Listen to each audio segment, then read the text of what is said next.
You're watching Eye on Africa here on France 24. I'm Julia Kim, and here are the headlines on the continent. After days of wrangling with the government, Robert Mugabe's family announces he will be buried in 1 month's time at Zimbabwe's national shrine. South African women marched to Johannesburg's financial centre to protest against sexual violence. They're demanding more action over the soaring rates of murder and rape committed against women and girls. And 6 months after Cyclone Idai left over 1,000 dead in Mozambique, the UN says 2 million people are going hungry.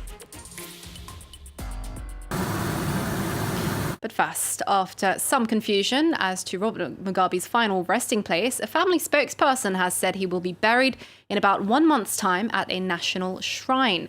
Now, it comes after days of squabbling between President Emmerson Mnangagwa and family members, still resentful over his role in Mugabe's ouster.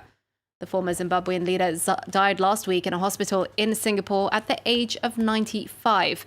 France 24's Aisha Ismail is in Harare for us. After days of arguing and quibbling between the Mugabe family and the government of Zimbabwe, the nephew of the former president, Leo Mugabe, addressed journalists earlier this evening and said that a decision had been made that the former president will be buried at the Heroes Acre National Museum, but that this will only take place in about a month. Now, he says that the chiefs and members of government visited the burial site and they chose a place for the former president to be buried, and this will only take place in about a month's time. And I believe that the reason for this is because the family wants a mausoleum, a tomb, to be erected at Heroes Acre, because they are worried about the former president's grave being tampered with. And one of the conditions that they've stipulated for him to be buried at the Heroes Acre National Museum is that the government erect a tomb for the former president. Thousands of people are expected to attend the official state funeral for Robert Mugabe. Then on Sunday, the body will then go to Robert Mugabe's rural village, Kutama, where the villagers will have an opportunity to pay their respects to the former president.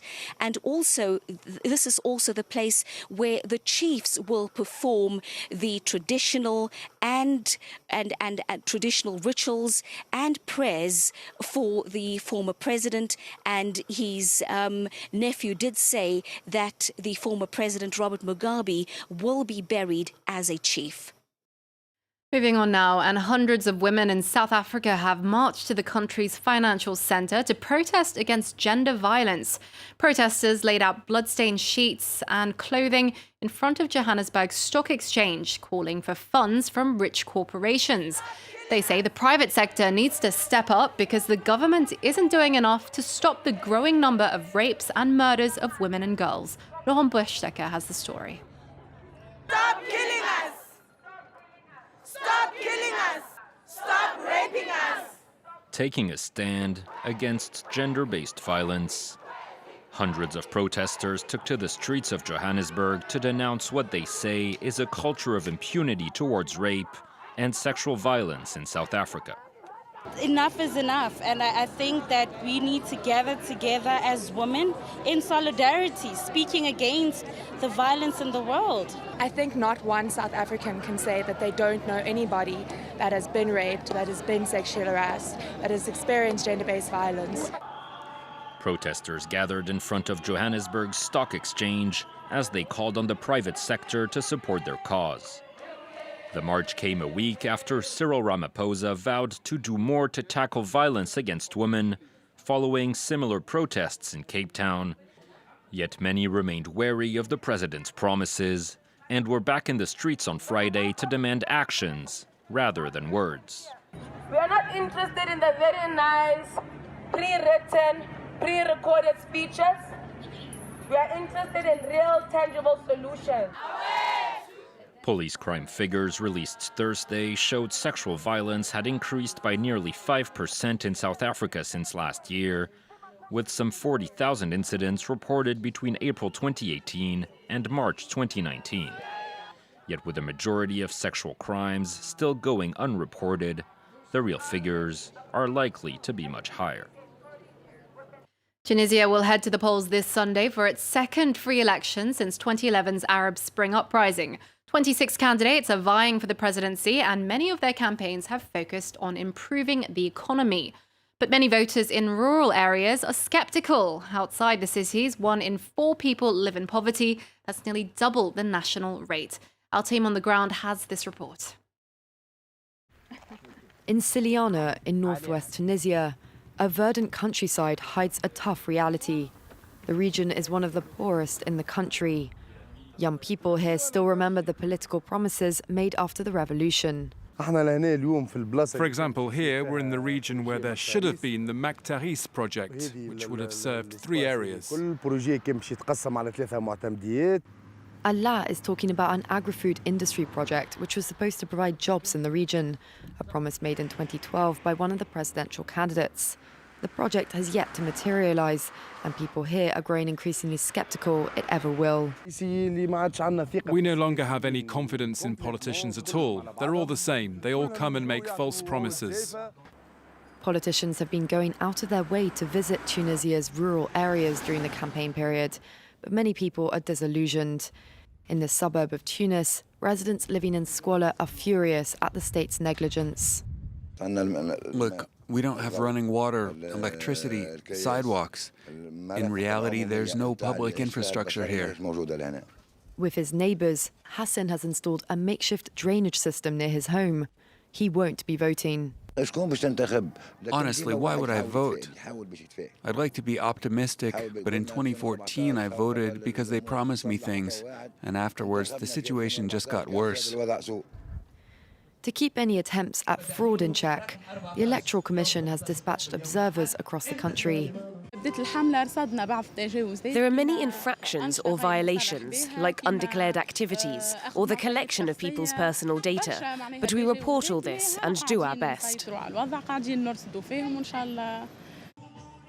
Many candidates have made anti-corruption pledges this campaign season, but they have a long way to go to regain the confidence of disappointed voters.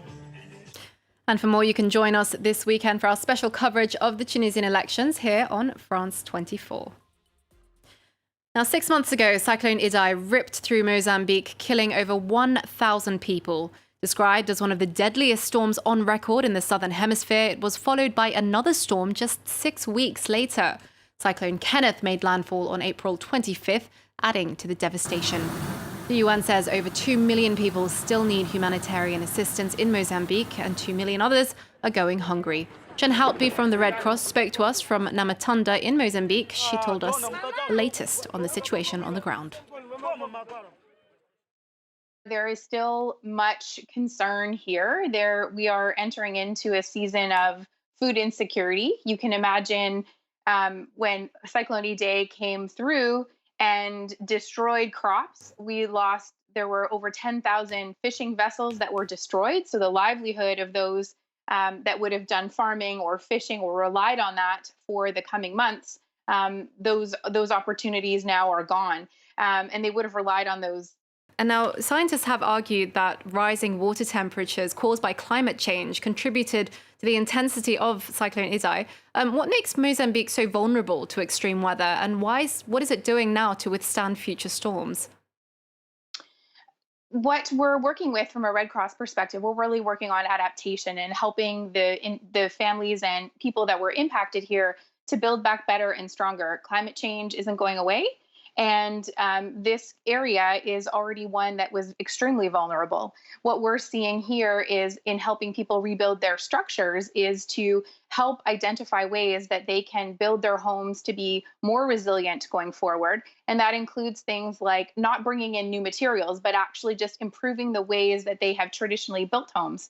And that would include things like digging the holes for the stabilization sticks to be a little deeper, to burn the edges of those sticks to mitigate pest infestations, and also to, just the way that the slope of the roof is added can help deflect rain and wind. And so these are helping the community to be more resilient from future storms. And finally, West African leaders have landed in Burkina Faso for a special one-day summit to revamp counter-terrorism efforts in the Sahel region. ECOWAS, the Economic Community of West African States, will be joined by Chad, Cameroon and Mauritania. Topping Saturday's agenda, the G5 Sahel, the five-nation military coalition backed by France, has been hampered by the lack of funds and manpower since its creation in 2014. With the recent surge in extremist attacks, some say the initiative has been a failure. And that's it for this edition of Eye on Africa. There's more news coming up with Charlie James. Stay tuned to France 24.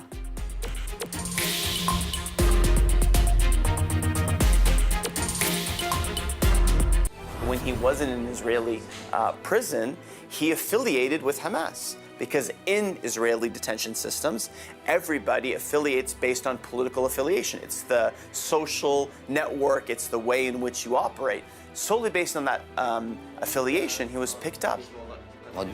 Today, I'm not going anywhere. You see what I mean? That's why freedom of expression, being able to give my opinion, is completely foreign to me. Of course, there's no freedom of expression here, but I don't even try to participate in the debate.